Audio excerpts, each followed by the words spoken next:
Ready? 1, 2, read.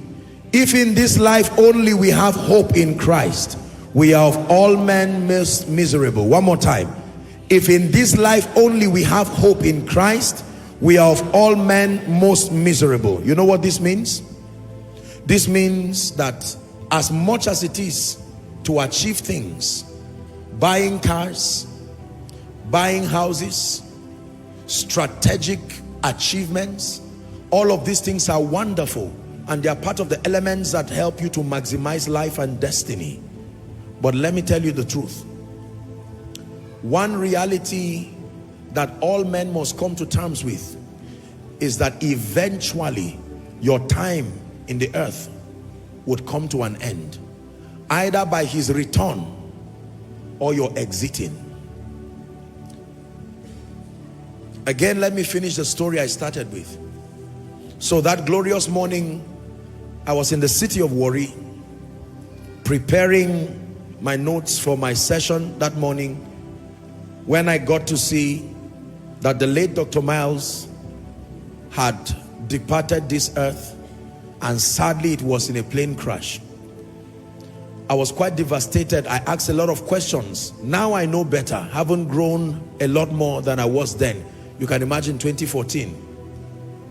And I thought to myself, I said, my God, how brief life can be.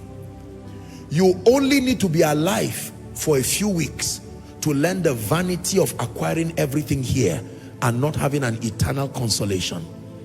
Our world is full of people today who have passed on to glory. It is in the matter of death that both the rich and the poor do not have any advantage against themselves and above themselves. When it has to do with the issue of death and transition beyond this realm, the rich is not greater than the poor. The educated is not more advantageous than the uneducated. Male, female, young, old. Death or transition, as I would call it, seems to be a very ruthless equalizer. It can bring both the rich and the poor to their knees. It can bring both the learned and the unlearned to their knees. It brings whites and blacks to their knees. It brings first world nations and third world nations to their knees. You would think because of the abundance of resources, people should not die. You would think because of the vast extent of education, people should not die. You would think because of the excellency of achievements, people should not die. You would think because of the dexterity of people's health, they should not die. There are people who died today with no known medical cause. They just write something, but their health was impeccable and they still died. When it has to do with the matters of rounding up your life in the earth, ladies and gentlemen, I want you to listen to this preacher.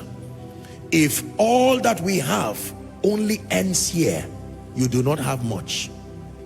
Thank God for certificates. Press for them. Thank God for secular achievements and achievements of any sort. Press for them. Build the business. Expand the ministry. But in all you're doing, have it at the back of your mind. Nobody has gone out of the earth with $1, 1 naira, 1 pound. It doesn't work that way. If you cannot carry your physical body out, talk less whatever is physical there. A quote from Dr. Miles Monroe. Here's what he said. The richest place on earth is not the gold mines in Congo or South Africa or some part of Africa. It's not the oil mines in Nigeria and the Middle East. He said the wealthiest place on earth, he called it the cemetery. Why?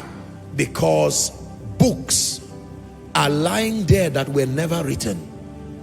Businesses covered with sand that never came to the light of day. Speeches that could alter the thinkings of generations, like I have a dream. Imagine if he never said that. The press for justice and equality, captured in an intelligent person's presentation, has rewritten the liberation narrative of many, many territories today. What if these people never emerged? But my question is, now that they are gone, what becomes of them? I hope you know that every secular celebration ends on earth. the parameter for celebrating people in heaven and the life beyond works by a separate set of rules. You would think that if you were a billionaire, or you were a CEO, or you were some man of God, by the time you stand before God, they would arrange you based on that rating.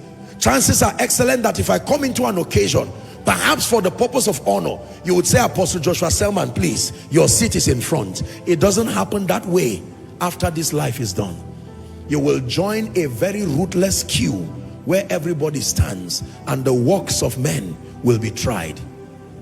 Among the many things that I'm grateful to God for the mentorship of men like Dr. Miles Monroe, extending to that of people like Billy Graham, is the consciousness of eternity. That if only in this life, this koinonia you see, we are not carrying it to heaven. It is a platform to help us serve the purposes of the kingdom whilst we are alive and within the time that is allotted. You can follow us on all our social media handles at Flaming Channel. Also, visit our website